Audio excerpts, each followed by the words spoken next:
Hello ladies and gentlemen, welcome to the first Sims 4 build on this channel. My name is Mysterious Mr. Ryan and I give you the Sanssouci Palace. Okay, so I'm just mapping out the ground floor at the moment. Now this lot itself is a 30 by 40 residential lot. It's the largest one I could find. You could use the square lot if you wanted to, but I personally found the rectangles made the build look a lot better. In the final design I do not use this ground floor, but there's no reason to say you can't use it yourself. All you need to do is light it correctly, insert a set of stairs and some windows and you'd be absolutely fine.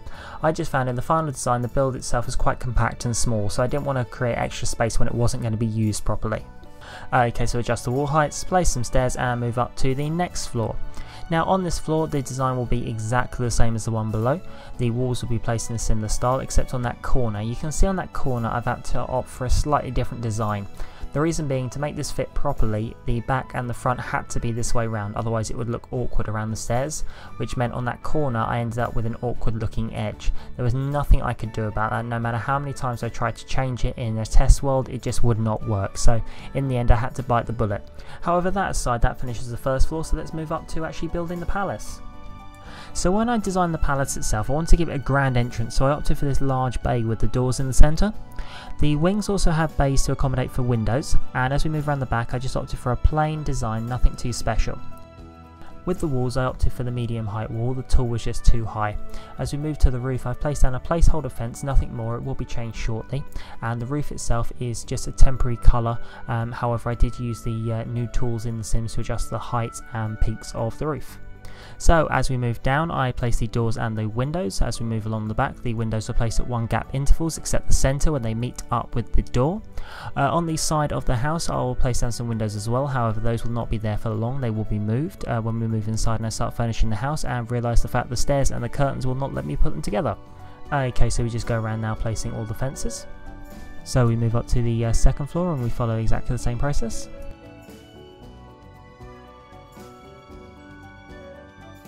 So now it's time to get the garden to actually take shape. So what you need to do is select the starter hedge and scale it up a size, and then you can fit 2 per walled section. So the idea is to do this around the whole of the house, and then you end up with a whole hedge effect while still being able to see some of the wall over the top. Originally I did try and use the actual hedge tool from the wall section, but the problem is it just wasn't high enough. So this is the only way I could get a high enough wall to actually do it.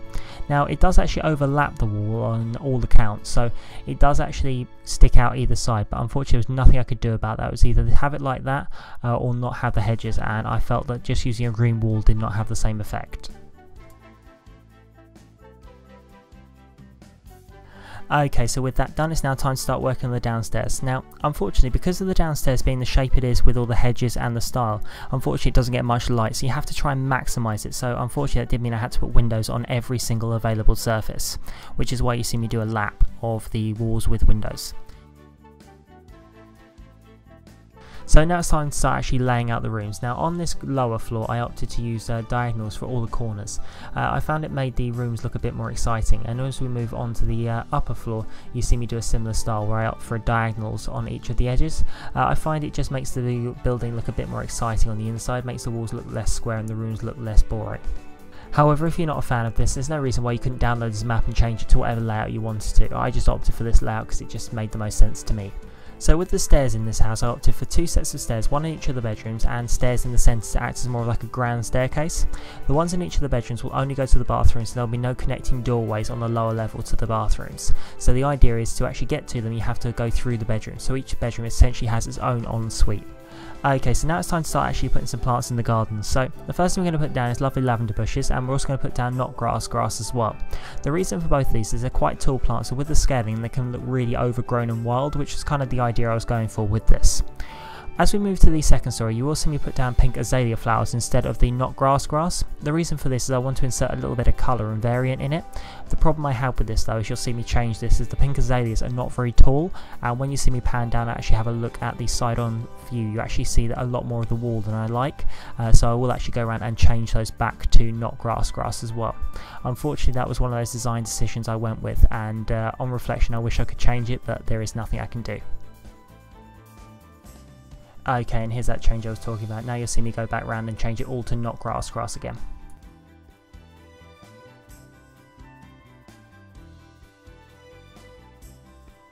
And now it's time for by far and away my favourite part of this build, and the most subtle part as well, which is the lighting and the plants.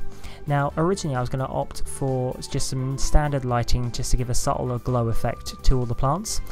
In the actual design phase however, I bumped into the green plumb bob in my menu options, which you get for owning The Sims 3. Now the green plumb bob actually worked amazingly well in my favour because it gave a subtle green glow. It's not a huge amount, but it's light enough to give a subtle effect. Now I placed this in every single corner except one, which is by the stairs on the ground floor, so don't worry, I did spot that in editing and I did go in and change that afterwards. So if you do download the map, the green plumb bob has been replaced, so don't worry about that. If you don't own The Sims 3 however, I'm not sure how this will work with your downloads. It may come with it, it may not actually allow you to have them, so if it doesn't allow you to have them, I do apologise. You will have to replace them with another light source, unfortunately. And now it's time to start actually wallpapering the house. So what I actually do here is I use a brick wallpaper, a grey theme, to match my stairs to go around the ground floor and the first floor gardens. It gives a nice effect. It plays quite well off the fences I used as well, but also highlights the plants at the same time by not being an overpowering colour. So when it came to deciding what kind of pathway to choose, I actually spent quite a lot of time looking at all the different styles I could choose for the stone paths. With this stone path I actually used the same theme for all the levels, so this goes on the path to lead to the entrance, it goes in the first floor, it goes on the second floor and also on the roof as well, so it really goes quite a long distance. It was the nicer one of them all which gave a broken cobble effect. I didn't like the idea of using something too pristine, I wanted it to look a bit rugged, a bit broken, and it was the nicest one I found that fitted that criteria quite well. So you just saw me wallpaper the outside a nice shade of yellow. Anyone who knows the Sanssouci will tell you that the Sanssouci is a really strange shade of yellow, almost verging on orange, so this was the closest I could find without being able to create my own colour. I also did the roof as well in a subtle shade of green. Again, this is to match the actual original design. So now it's time to actually start placing the windows inside the house. In the end I opted to use the chandelier style lighting throughout. I didn't change the colours or the themes, I kept with the same theme throughout the entirety of the build. This gave the nicest overall effect. Originally I was going to mix up the lights and use something slightly different. The problem I found however is when we moved to the lower floors, to use wall mounted lights I had to replace the windows with them, and this actually impacted the natural light during the daylight. In the end I opted to stick with the chandelier lighting and maximise daylight and nighttime light, and this was the best way I could do it. I did also place some lights on the outside of the building as well and opted for a lantern style to do this. I didn't go too mental, I kept the theme nice and subtle as I wanted to keep the build in general. So now it's time for my favourite part of any build, which is the actual furnishing of the house itself. So for this hallway at the top I opted for a hardwood floor, and for the walls I opted for a hardwood and wallpaper mix, in this case using a dark wood to match the floor styles. I put down a grand piano to give a grand effect to the entrance, and also placed down a classic chessboard with a red themed chair, which will also match the sofa I'm placing down now. I also placed down a bookcase to give you a nice place to read and sit, and an easel as well to maximise creativity. Now using the clutter feature, a feature I've grown quite attached to in The Sims 4, I placed down a nice coat rack and also a nice set of hanging coats on the side as well. I played with them a little bit, but this was the only side they seemed to fit for me, so I opted for that. So as we move around now I place the doors and move into bedroom number 1. Now with bedroom number 1 I opted for a red theme throughout. I stuck with a red carpet and red walls to begin with. The curtains that I place down shortly will be red, along with the bed itself that, as you can see, is a red theme. I move around, I place some chests of drawers. Now these are only placeholders at the moment, these will be changed shortly. In the end I didn't like the colour of the style, so you'll see me replace those in a moment. You'll also see me move the windows like I spoke about earlier on in the video when I was talking about the window placement. This is to accommodate for the curtains, so you'll see me move the first one, and then shortly after when I move on to the second bedroom I'll actually change the second one as well, and you'll see them both be moved. Okay, so there I just go moving the first one now. As I go around and place all the curtains, there's one window I couldn't place curtains on, that's because of the style of the wall, which I was a bit disappointed about. For the cabinet over in the corner by the windows, I stuck down a couple of flowers to make it look nice, and also opted to put down an ornament on that chest of drawers there as well. I placed a mirror in the corner and also put down a screen as well, just to give a bit of privacy if you wanted it. So that pretty much concludes the first bedroom as we move on to the second one. Now with this one I wanted to give a bit of a different kind of theme. I didn't really know what style to go with, so in the end I opted for these green and brown curtains, and there you can see me move the second window I was talking about. I opted for the green and brown curtains with a subtle blue floor. I also opt for a subtle blue wallpaper as well, again using the white wood and subtle blue mix. This bedroom has pretty much exactly the same theme as the one on the other side. I opted opt for a light brown wood to match the curtains, place down the clocks on the same style, and even opt for a very similar style of plants on the window ledge as well. The ornament is slightly different to give a bit of a difference, and along with the screen, but overall it's pretty much the same room, just a mirror image. So now as we move downstairs, I'm going to start work on one of the 2 ensuite bathrooms. So we're going to start off by working on the red side bathroom. Now I started off with some red tiles for the floor and also opted for some red tiles for the walls as well, just a slightly different shade. The only colour that already worked on the red was the black theme, so I opted for the black style toilets and vintage style sinks with the white subtlety. The baths are exactly the same style theme. I seem to place a couple down, but there will be more added shortly. I also placed down a couple of showers and start off by placing a mirror for the sinks. The only one that really worked was the full size mirrors, and opt for a nice bit of artwork as well to give some bit of decoration for the bathroom. I spread out the baths and add another one, and even put some towel racks in as well to pretty much complete the bathroom for me. As we move over to the second of the 2 bathrooms, the theme itself is very similar. I opt for a blue theme on this one to match the floors upstairs, and opt for a slightly different tiles. For the furniture itself, I placed down the toilets in a darker colour. I also placed down the sinks in a slightly different wood than before. The baths are exactly the same style, just in a slightly different colour, and I also opt to place the same towel racks down and opt for a slightly different piece of artwork to complete this bathroom as well. Now it's time to take a bit of a step back and start work on the main living room. So with the main living room, I started with a very similar theme as above, so for the hardwood floor and a very similar style of wallpaper. I wallpaper the stairs as well to make them blend in. So the first place I'm really going to work on is the fireplace sitting area. So I opt for the red and black leather sofas and chairs to match.